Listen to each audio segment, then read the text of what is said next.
The prophet Hosea is writing fairly early on in Hebrew history. He is from the northern kingdom.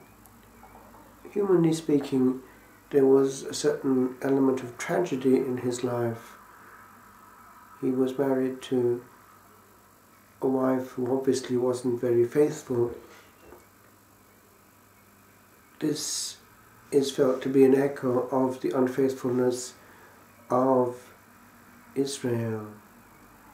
He is in the northern kingdom, and he refers to it as Ephraim.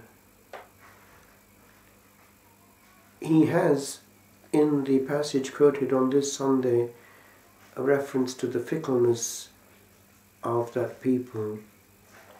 They think they can turn back and God will be very merciful and just hoodwink all that has happened.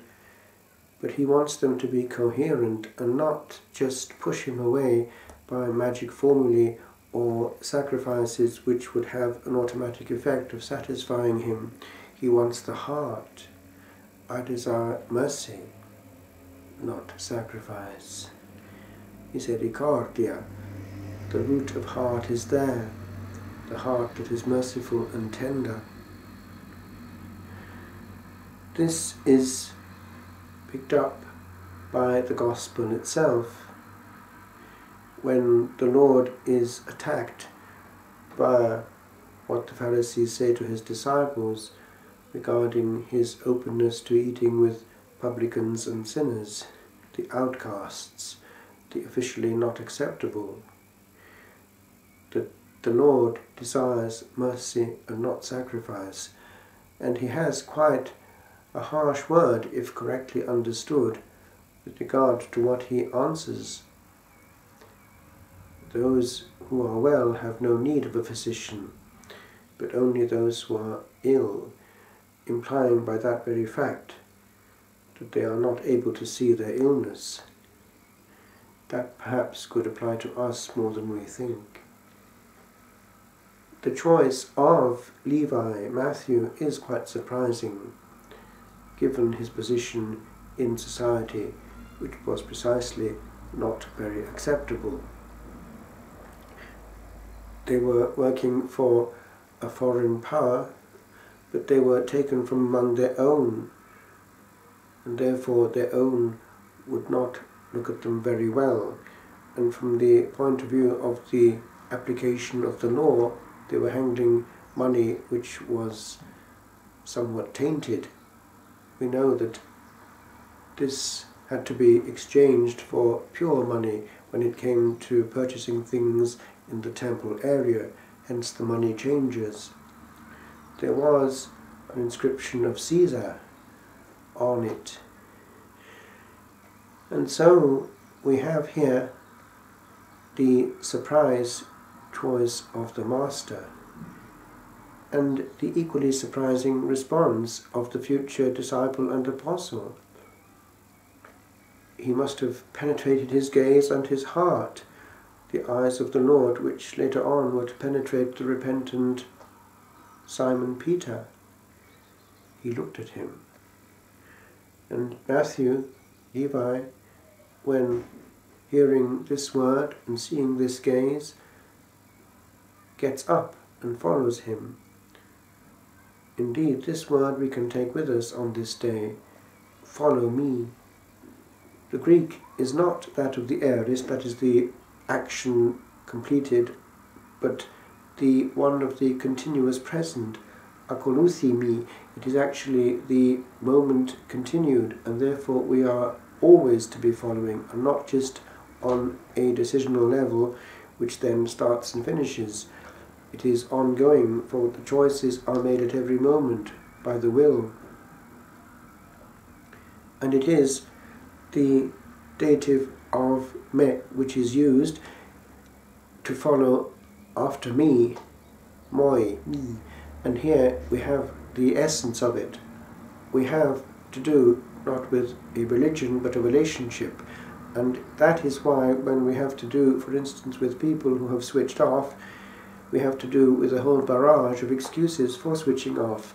But the bottom line is that there was no relationship, that personal relationship with the greatest lover of all. For how can we refuse love? How can we turn away from the one who wishes us well and has suffered for our salvation on a personal level? This is the bit that has not been there, and so when people switch off, they indicate that they did not know Jesus personally. When it comes then to bringing people to the practice of the faith, that is the end that has to be worked on, bringing people to a living encounter with a living person, and then that living person from within will work on all the levels of their being, including therefore practice. And often the best way is to expose a soul to a place where that is likely to happen. There are places in our country and in Europe and in the world where that is more likely to happen. There are assemblies where Jesus is much loved and beautifully adored, and power is felt to be in the air. There are also places on earth where heaven is very close to earth and things happen. One has to think, for instance, of the way in which many souls are radically changed when they are exposed to the power of a place of prayer like Medjugorje. Things just happen because God has access.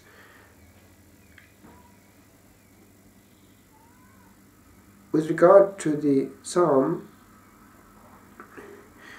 the true nature of it, Psalm 49, is seen in the complete version of that psalm, of which we have here only portions.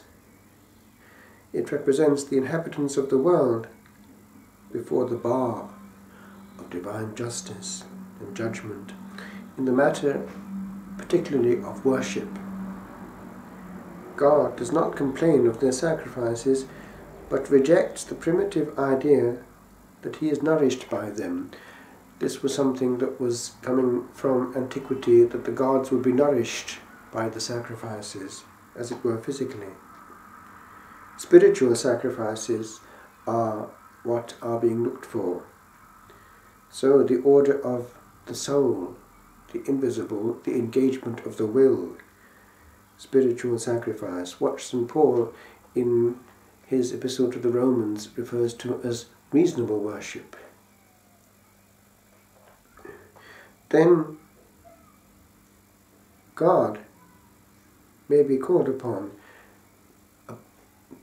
that is, in a way which is engaging and engaged in the day of trouble, because God, when he sees that we are sincere, then finding honour, will honour us. He is not a slot machine, and people complain when they don't get what they want in prayer, not realizing that God is God of all and knows what is good for us. The immediate way in which the demon answers prayer is interesting. Those who invoke demonic forces are immediately answered and in the way they want, but at a cost, and we know what that cost is.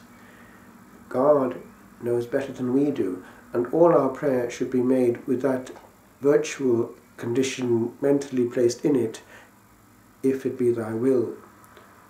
For true worship is on the level of will, bowing unto will, and wedding will. When two wills are fully engaged, there is union. That works on the human and the divine also.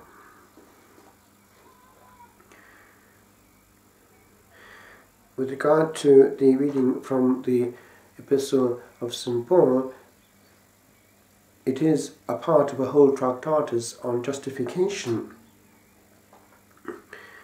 He has been treating already the way in which righteousness, the new righteousness, is acquired through faith in Christ. But now, in today's reading, he is giving an example of what faith can accomplish. Abraham, Sarah. The way in which we are asked to consider the way that God acts is an invitation to us to read reflectively the Scriptures, and that is what comes through in all St. Paul's handling of Old Testament writings. there is this Hebrew pondering on the wonders of God, something that we need to recuperate in our Lectio Divina. Lectio Divina is also an act of worship. We admire, we sit back and look, because the same God is at work.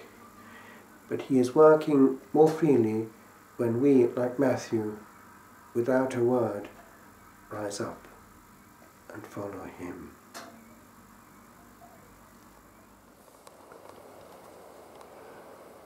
Guided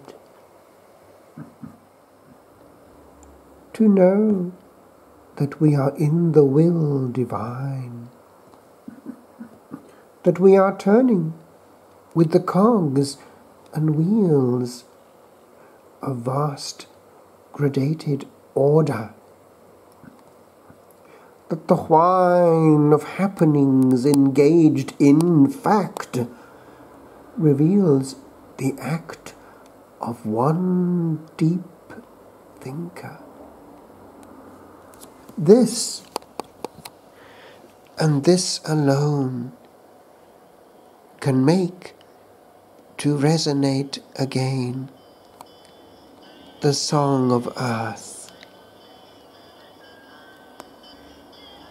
within the depths that miss harmonics of lost joys. None can regain.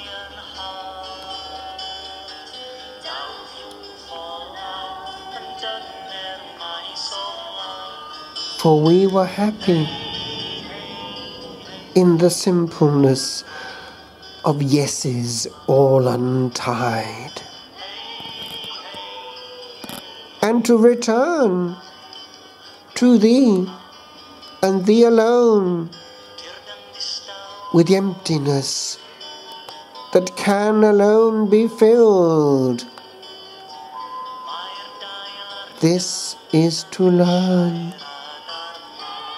the meaning of the world. For here we are the flotsam of a moment from afar.